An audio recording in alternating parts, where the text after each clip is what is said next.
po. So meron naman tayo ngayon trouble na 32. Error 32. Yung nakalagay po na error na 32 ay ano ba to? Yung naka-error na 32 ay PCB indoor malfunction. Ano ba yun? Yung PCB indoor malfunction. Yun. Basta hindi umandar yung kwan. So nakalagay doon, ang tinuturo noon itong PCB na malaki, itong main board. At makikita nyo, yan yung error nya. 1, 2, 3, 4, 5, 6.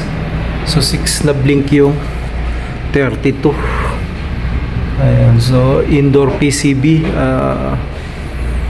malfunction. Yan. So ang gagawin natin, off natin, tapos bunutin natin to kasi sa workshop to eh. And then papalitan natin ng dry board muna. Ito filter PCB ang ipapalitan.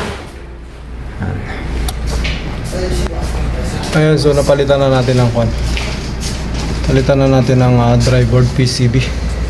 Ilagay natin ito.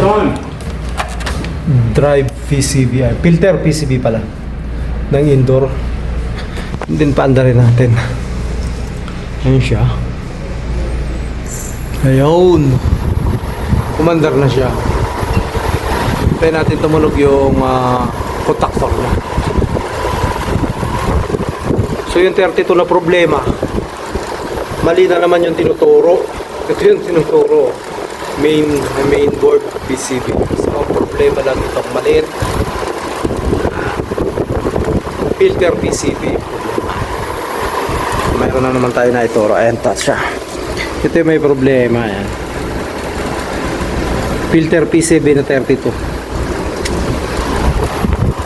So yan yung problema.